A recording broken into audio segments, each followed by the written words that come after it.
Hello. I'm really pleased to be talking with you today.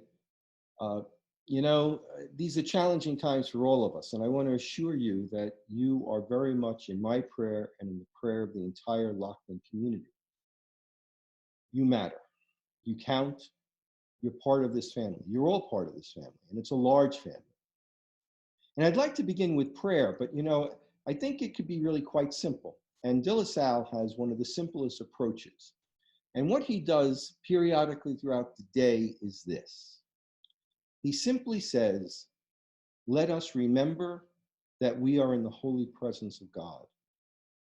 That everything else we say is a footnote to that awareness. And that awareness is what will sustain us through this crisis. Loughlin, it's got a history. History sometimes can give you a perspective. We're 169 years old. We saw the Civil War. We've seen 2 world wars. We've seen the Great Depression. We've seen Korea and Vietnam conflicts. And I never thought I'd be the head of this school in 2 major crisis events in our country. The first was my first week on the job when planes hit the trade towers. And now to be living through the impact of this virus on all of us, much broader, and I fear much deeper in some ways. But Loughlin over the years has been and continues to be resilient. We've remained true to our mission, which is to provide a Christian and human education to the young. We have remained resilient in the face of many crises over many years. That gives us some confidence to say we will live through this crisis and see another day. And it's resiliency that will help get us there. So what is it that I would want to say? I would want to say to students, really stick with it. And it's not easy. I know it's not easy to stick with it. Think of what it must be like to be a senior and not to play in your final season. Or someone anticipating their prom and doesn't have much certainty as to when that's going to be. Or the student who's preparing for AP exams and what are they going to be like? I know that a lot of times it's as if you're dealing with space and it's nebulous. But you're being called upon to develop a skill set that's going to stand with you for life. Independent learning is key to college success. Being able to work on long-term assignments is going to stand by you well.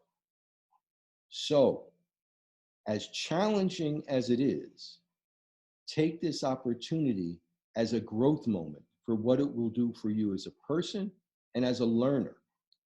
That's really important. For parents, we're going to get through this together. So, we talk a lot of times about schools and parents being partners. Well, that's being called upon more in this climate than ever before. So parents, we will do our best to reach out to you on a regular basis, whether that's in written communication or in phone conversations. You'll be hearing from teachers, you'll be hearing from deans, you'll be hearing from guidance counselors, you'll be hearing from campus ministers. But please, I encourage you to reach out to all those principals on your behalf or on your child's behalf if you feel the need to. The conversation is a two-way conversation, and we welcome it. And to faculty,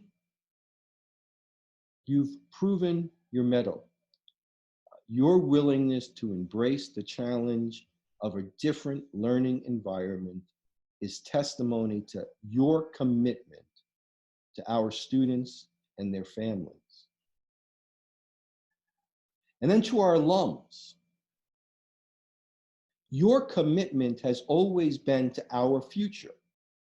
Whether you are graduates of Loughlin, Bishop McDonald, or St. Augustine, you have been committed to a living legacy that you will make a difference in this world by supporting the next generation of graduates who will assume leadership positions. And so I want to encourage you to know we're doing that. We are committed to continuing that process in this climate under these circumstances, as challenging as they are. Now, we'll have challenges. We'll figure them out. A Christian writer, early centuries, said, "The glory of God is the human person fully alive." What I would suggest to you as this crisis, and it is a crisis, brings out or has the potential to bring out the human person fully alive. You know, I think of those people who are the doctors and the nurses. I'm thinking of the people who are making deliveries, the people who are serving us, the people who are allowing our life to continue. I can't help but think of the police and the fire department who are serving us and who are seeing us through tragic events on a daily basis and at great volume. I think of students and teachers and yourselves rising to the challenges that are presented to us, rising to the challenges that are presented to us, not being overcome by the challenges, not being defeated by the challenges, but rising. That is the human person fully alive. So in closing, my prayer is that we live fully, and in doing so, give glory to God. Thanks for your time.